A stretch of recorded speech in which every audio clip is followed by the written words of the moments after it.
Semarang. Upaya Wali Kota Semarang Hendra Prihadi untuk mewujudkan estetika kota mulai direalisasikan pada Rabu 16 September 2020. Bertempat di Bundaran Tugu Muda, Hendi sapaan akrab Wali Kota menghadiri groundbreaking pembangunan prasarana pasif telekomunikasi atau ducting. Melalui proyek pembangunan ini, maka jaringan kabel listrik dan komunikasi yang selama ini terpasang di atas tanah atau udara akan dipindahkan ke dalam tanah. Hendi menuturkan, di samping sebagai upayanya untuk membebaskan kota dari kesemrautan kabel di udara, juga sebagai bentuk komitmen pemerintah kota yang dipimpinnya di dalam meningkatkan pelayanan kepada masyarakat.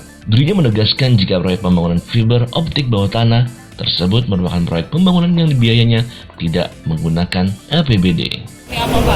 Ya, kalau panjenengan bisa melihat contoh seperti yang saya sampaikan, itu banyak sekarang kabel telepon, kabel listrik yang tidak hanya dialiri oleh kabel listrik dan telekomunikasinya Telkom, tapi sudah mulai banyak kabel-kabel FO yang jadi semrawut itu.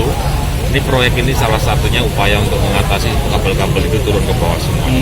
Jadi kotanya jadi lebih rapi, lebih indah.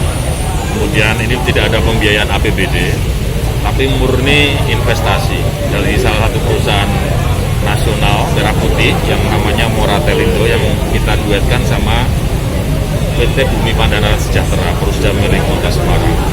Nah, memang awalnya ini investasinya sekitar 600 miliar. Untuk panjang trase sekitar 500 km. Tapi kita tahu situasi lagi sulit, saya bilang, jangan kerja dulu aja kalau emang punya duit. Ya, mereka kemudian, oke Pak, saya kerja Pak. Tapi kemampuan kami hari ini ada 40 maksimal 50 miliar, jalan nggak? Nah, setelah dihitung, duit segitu hanya bisa untuk sekitar 30 sampai 35 km, nggak apa-apa. Nah, rutenya 35 km ini mungkin kita prioritaskan ke segitiga emas.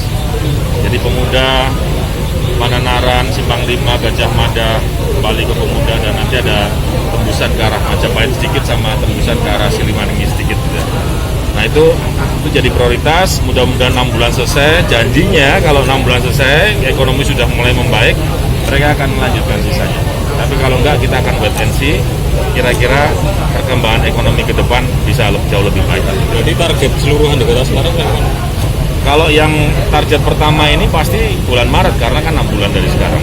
Tapi kalau target keseluruhan, 1 tahun dari bulan Maret 2021 akhir sampai 2022 awal mungkin semuanya selesai. Ini kan investasi ya? Investasi. Nanti berarti nantinya perusahaan telekomunikasi itu. Dalam pembangunannya yang sifatnya murni investasi ini, pemerintah Kota Semarang menggandeng salah satu investor tanah air, PT Mora Telematika Indonesia, yang disingkat Moratelindo. Proyek pembangunan ditandai dengan pengoperasian mesin HDD, yaitu Horizontal Directional Drilling. Menurut Wali Kota, PT Moratelindo merupakan investor merah putih tangguh yang di masa pandemi ini tetap melakukan investasinya di Kota Semarang.